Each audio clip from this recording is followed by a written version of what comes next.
Welcome back.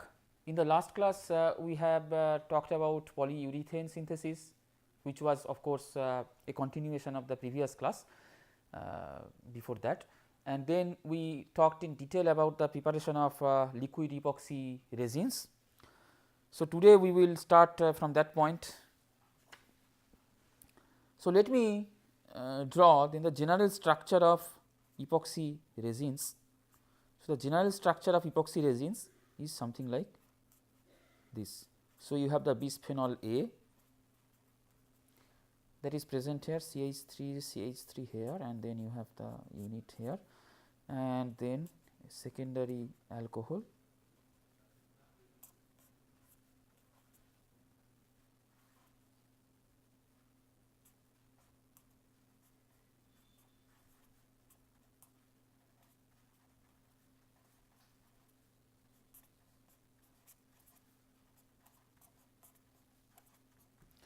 So, this is the general structure, and we told that if your N is close to 0.2, you will get what you call as the liquid epoxy resins, highly viscous liquid epoxy resin, LER, and we have also discussed that a way of getting liquid epoxy resin is to have a high proportion of epichlorohydrin, low proportion of bisphenol A, typically 10 to 1, then more than 85% of the reaction mixture, the product, that will be your glycidyl ether of bisphenol A, that will contain the glycidyl ether of bisphenol A, which is this structure. That means, more than 85% of the material that is produced, that will have your N value 0, and rest of that will be either N equals to 1 or N equals to 2, 5 to 15% of that. So, average of N is close to 0, 0.2, and it will get what you call as the liquid epoxy resin. Now, what is at the other end of the spectrum? If your N is 2 to 35, so if you have a high degree of, from moderate to high degree of polymerization, N is say 35 or 2 or in between 10, 15, whatever, then what you get is solid epoxy resin, ACR. And of course, the epoxy equivalent weight for solid epoxy resin will be higher than liquid epoxy resin, because liquid epoxy resin is a smaller molecule, and that smaller molecule has 2 equivalent of epoxy units, and solid epoxy resin, depending on the value of N may be very high, then it is a bigger molecule, it still has 2 epoxy units. So, basically the proportion of epoxy is less, so the epoxy equivalent weight is higher. You can also calculate according to the molecular weight, because if you take the weight which is equal to the molecular weight, you will get 2 equivalent of epoxy units. So, that divided by 2 will give you your epoxy equivalent weight, and that is also important because you want to ultimately cure this material. You can react with a crosslinker in order to make a thermoset material. So, you want to know how much of epoxy linkage is there, so that you will use that much amount of crosslinker. All right. Now, so of course, if you are looking at high molecular weight solid epoxy resins, of course, they could be not of very high molecular weight also, because N may be N equals to 2 is also not very high, or if it is N equals to 30, 35, then it is high molecular weight. Now, these materials, of course, these are all based on diglycidyl ether of bisphenol A, okay, which is this N equals 0, then you have this diglycidyl ether of bisphenol A. So, these solid epoxy resins, they are characterized by the presence of this secondary hydroxyl group, in the repeat unit, and theoretically 2 terminal epoxy units are present. Now, these kind of materials, these solid epoxy resins, they are widely used in the coating industry, and if you compare them with liquid epoxy resin, they obviously have a longer backbone than the liquid epoxy resin. They will have even longer backbone, depends on the value of N. The N value is high, means even longer backbone. So, if you look at this material, you have different crosslink points. You can either crosslink through epoxy linkage, you can open up the epoxy linkage and then you can crosslink, or you can crosslink through this hydroxyl unit which is in the repeat unit. Now, if you compare between solid epoxy resin and liquid epoxy resin, the epoxy linkages, the distance between the epoxy linkages is higher for solid epoxy resin than for liquid epoxy resin, because this molecule is longer, this N has value from 2 to 35. So, if you cross link, then the distance between the cross links on an average is higher for solid epoxy resin than liquid epoxy resin. So, if the distance between the cross links is higher, then what you will get is improved flexibility.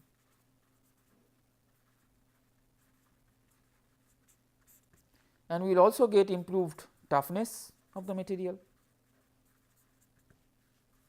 The material will be less stiff, of course, because the distance between the cross links has increased, but then the material will be also tougher, because the points at which they are cross links, they are farther apart, and so the material can absorb more energy before it breaks. So, that becomes tougher. So, that way you will have a difference of property between the liquid epoxy resin and solid epoxy resin, and this kind of flexibility and toughness, this is something that is much sought after for the particular usages that we talked about. So, that is why the solid epoxy resins are used quite widely in the coating industry. Also, you could cure the resins through the hydroxyl units if you want. So, then you will create different network structures, different performances. So, you have the flexibility. So, if you understand the structure, you know how to play around with the structure and you know how to modulate the properties.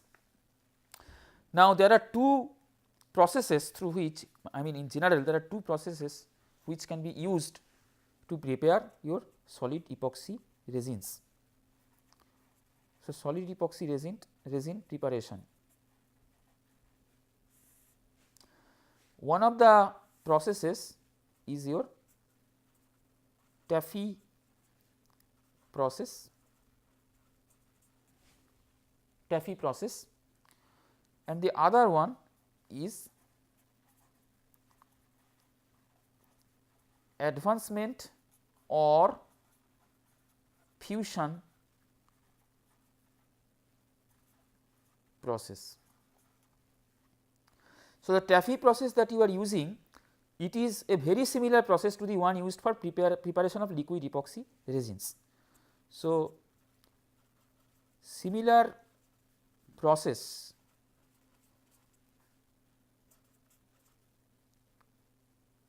this is similar to the process used to prepare liquid epoxy resin.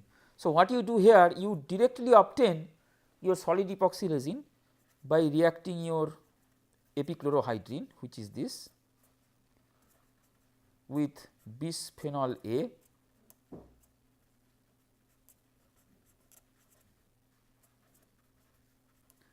in presence of sodium hydroxide. You know, if you take 10:1 ratio, then you get liquid epoxy resin. So, you take a lower ratio, and depending on how low the ratio is, you can modulate the value of N. So, of course, the N value can become very high if this ratio becomes lower and lower, I mean 10:1 being the reference point. So, if this ratio becomes lower than 10:1, depending on how lower it is becoming, your N value will increase accordingly. So, ultimately then this is a way to prepare high molecular weight epoxy resins, or in other words solid epoxy resin. So, you will get a product which is having a repeat unit like this. The methyl groups I am not writing down, but the methyl groups are there. So, these two bonds have methyl groups, and so this is your repeat unit. We have talked about this before, all right. And in the process your sodium chloride is formed and water is formed. So, taffy process is simply the process, it is very similar to the process to prepare your liquid epoxy resin. Only difference is that for liquid epoxy resin you take 10:1, close to 10:1 ratio of epoxy of your epichlorohydrin to bisphenol A, and you are then reacting with sodium hydroxide. We already talked about this process, the mechanism of that in the first step your sodium hydroxide, your hydroxide ion, basically your base is acting as a catalyst in order to prepare your chlorohydrin, and in the second step this chlorohydrin is dehydrohalogenated by the presence of stoichiometric amount of base, and then you get your product. So, if you look at the process in slightly greater detail, what you do is you take 20 to 50% of sodium hydroxide in water. Okay. So, 20 to 50% sodium hydroxide solution in water, that is slowly added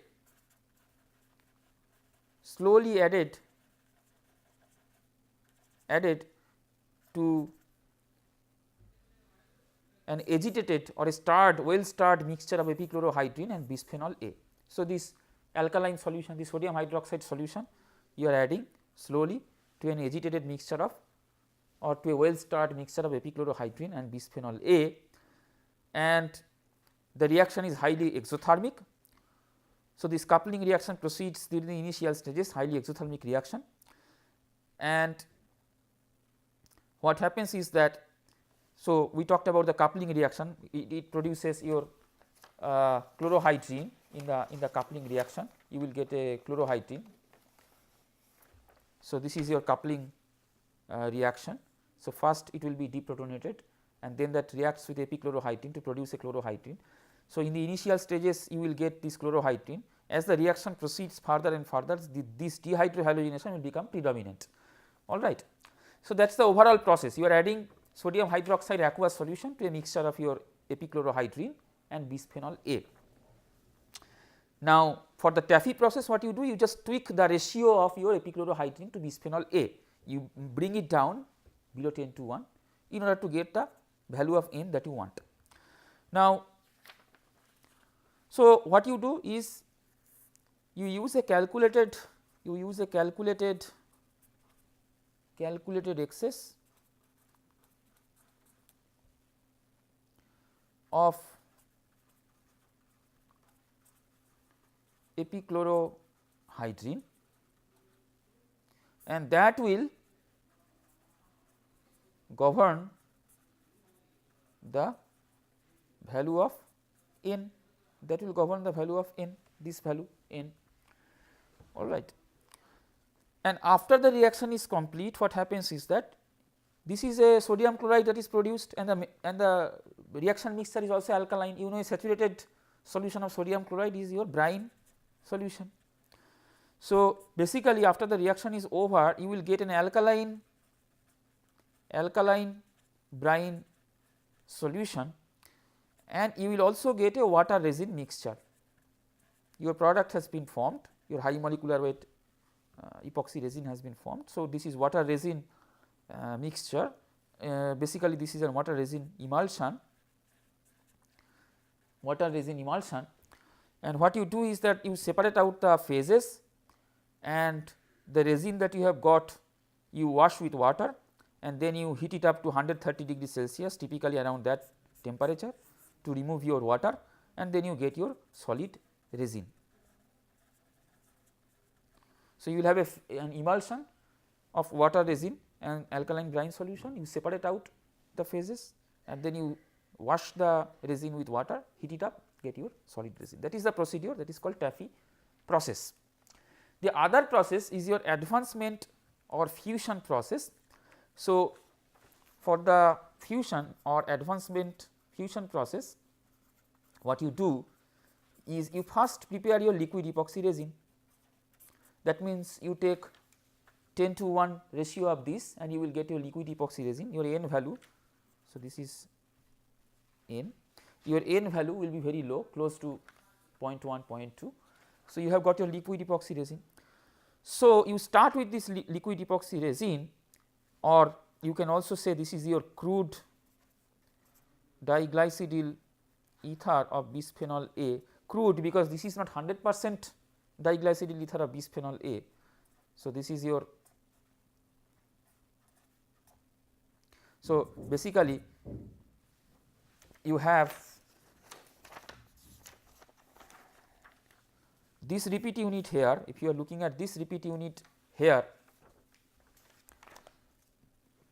and draw the general structure out. So, this is your general structure. Now, this is your diglycidyl ether. Mostly you have diglycidyl ether in LER, liquid epoxy resin. Some part will be n equals to 1, n equals to like. That is why you are saying this is a crude diglycidyl ether of bisphenol A. You take that and you react that with bisphenol A again, because you know that when you are doing this epoxide, when you are doing this preparation, it depends on the ratio. If this ratio is lower, then the n value is higher, but in this case what you are doing, you already take a high ratio. So, the n value is lower and then you add further amount of bisphenol A after. So, the process is the same, it is a two stage process now. You add more bisphenol A. Now, what it will do? It will open up the epoxide linkages and it will extend the chain, so that you will have this secondary hydroxyl unit inside. It will extend the chain, your n value will become higher. So, either you can take a high ratio of this to this to get your LER, liquid epoxy resin, and then you can add the bisphenol A, which is your advancement process or fusion process, or what you can do, you at the start itself you take a lower ratio, directly you get your solid epoxy resin, which is a taffy process. So, for fusion process, then you take your crude diglycidyl ether of bisphenol A and you react with bisphenol A. So, this is your chain extension reaction, chain extension reaction, and then you get your product. So, basically what you can do, you can depict it like this. So, this is your starting material. So, this is your crude diglycidyl ether of bisphenol A. I mean, I am just drawing as bisphenol diglycidyl ether of bisphenol A only, I am not drawing some repeat unit here, but this is not 100% of this, the starting material or the liquid epoxy resin. All right. So, I am just putting LER, even though this is what I have drawn is your 100% diglycidyl ether of bisphenol A. So, that now reacts with your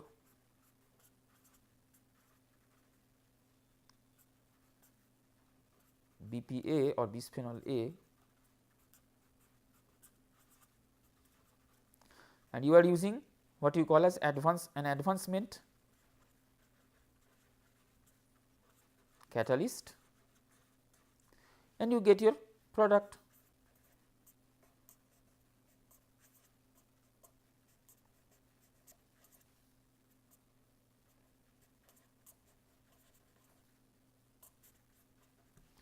All right.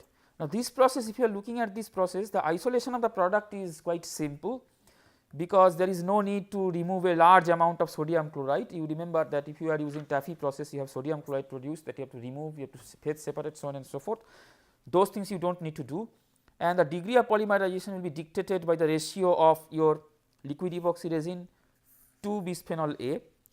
And if you have an excess of this liquid epoxy resin, what will happen is that your polymer will have terminal epoxy units.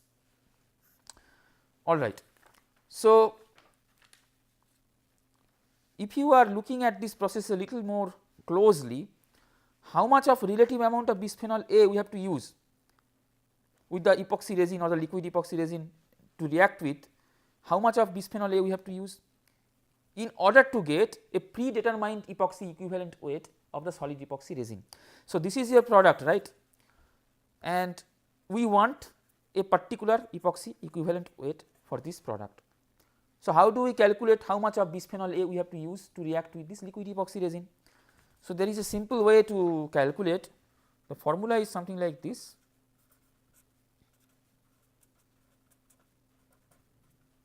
I will explain, let me draw this up first.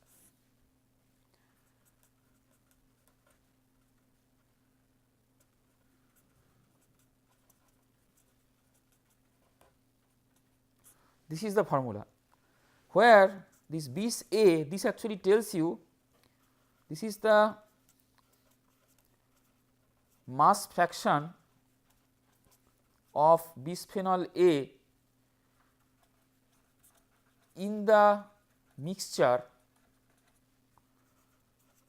prior to advancement. So, before the reaction occurs, this much amount you have to take before the reaction of liquid epoxy resin occurs with the bisphenol A. So, this tells you how much of bisphenol A you have to take for the reaction, all right. Now, EEW basically tells you the epoxy equivalent weight. So, this is the epoxy equivalent weight of I means initial. So, this is basically the epoxy equivalent weight of the epoxy resin that is to be advanced,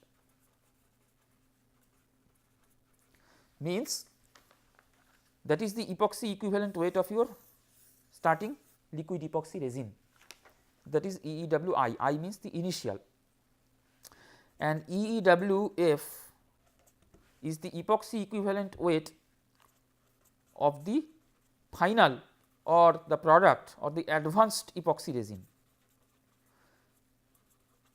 See, the process is called advancement process.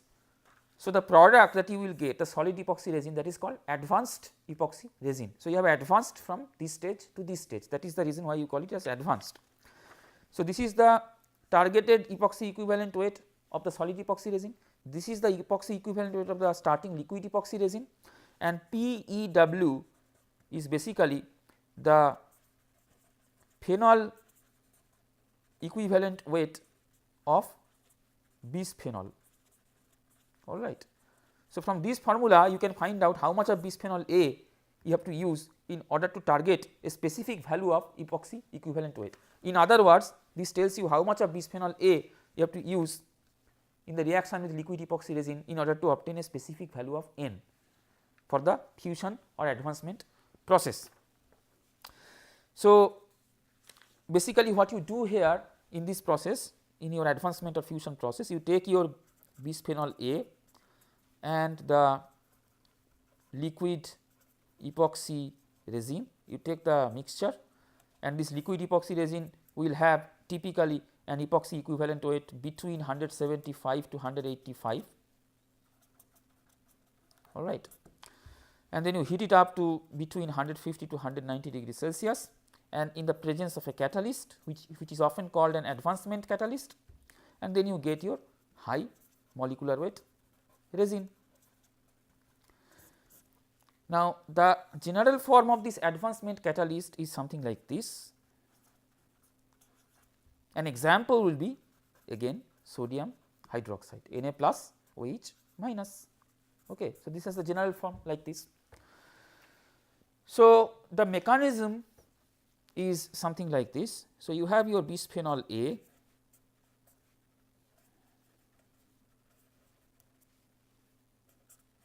that is present here.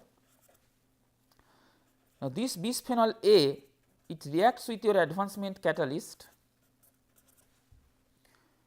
and it is deprotonated. So, basically in a reversible fashion. So, basically you will have a product which is like this, O minus R plus, and HX is produced, all right. Now, this is a initiation step.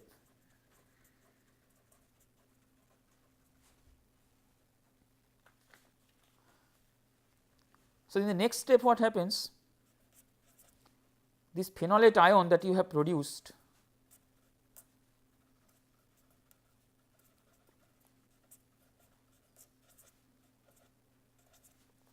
that will react with your epoxide. Now, I am just drawing a long chain here or some chain here because it is a liquid epoxy resin at the end of which you have an epoxy linkage.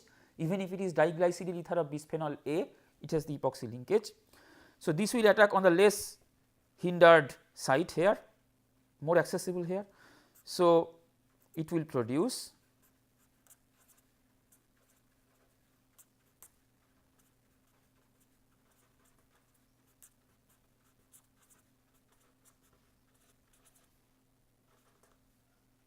this unit.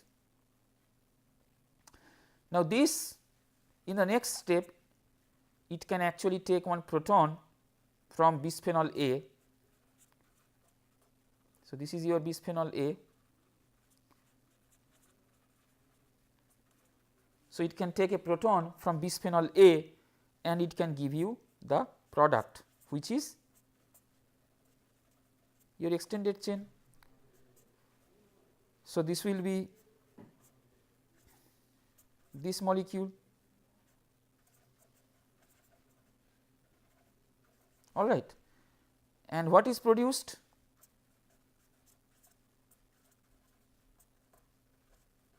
So, bisphenol A has lost a proton and that proton has come here. So, this is your product. So, the bisphenol A now becomes a phenolate ion. So, you started with a phenolate ion and you get back the phenolate ion.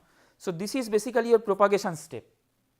So, in the initiation step your catalyst will deprotonate your bisphenol A. So, you create this phenolate ion, and then there are two steps in the propagation. In the first step, that will react with the epoxide.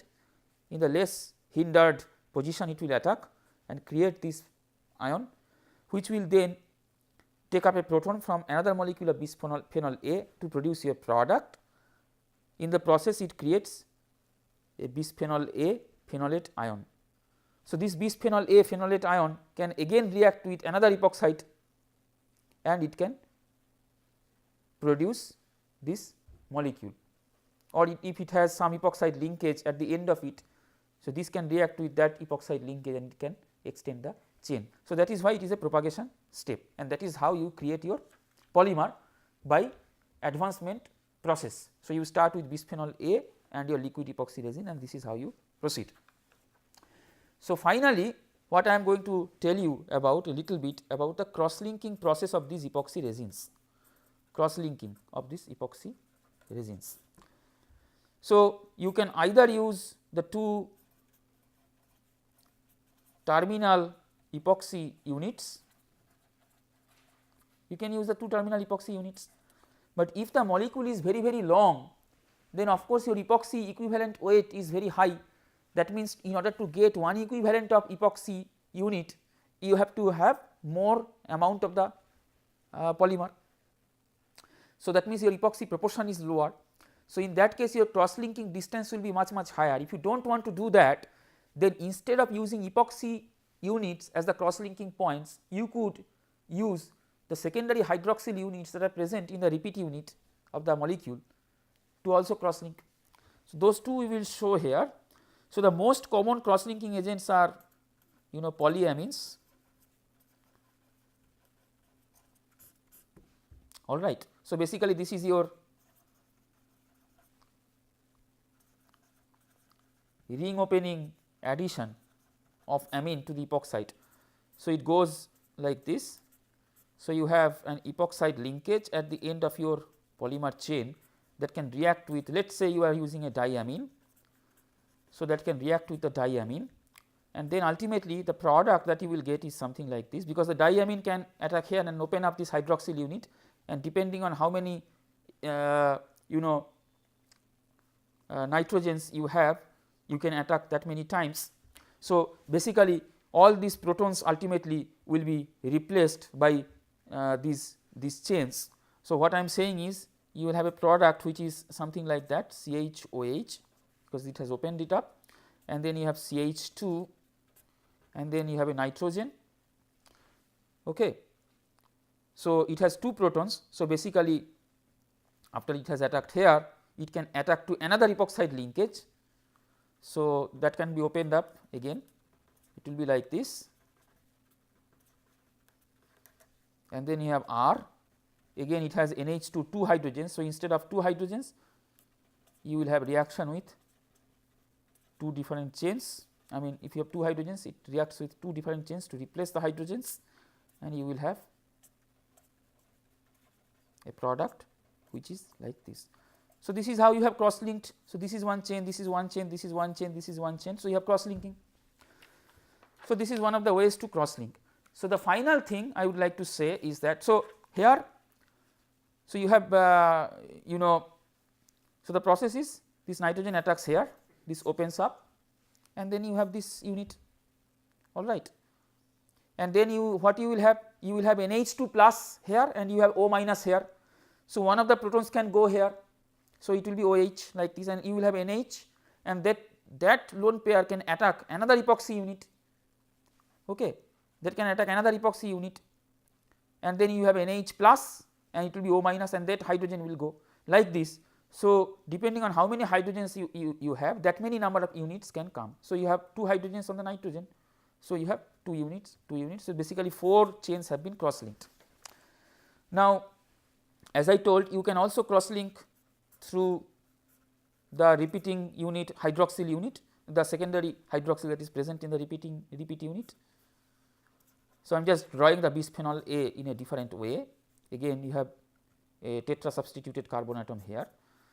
So, let us say this is the chain, and CH2 CH in the repeat unit you have secondary hydroxyl group, we already showed this before, and then you have the long chain. So, the typical curing agent that we use to cross link to the secondary hydroxyl units is an anhydride, and typically it is something like this, a cyclic anhydride you use. So, I will just draw it like this. All right. R is some unit, it could be also say for example phthalic anhydride. So, in that case it will be an aromatic ring, benzene ring, so on and so forth. So, what will happen, this oxygen it can attack here and it can open up like this, and also another oxygen from another chain, or that oxygen from the secondary hydroxyl from another chain that can attack here and open up like this. So, ultimately what you will have is a product which will be looking like this, CH3 CH3, sorry, this is a not a wavy bond. So, O CH2 CH CH2, and then oxygen, the carbonyl, this opens up, and then R CO O, and then you have another CH CH2 here, and then you have CH2 O. So, this is how you can link up 2 polymer chains cross linking.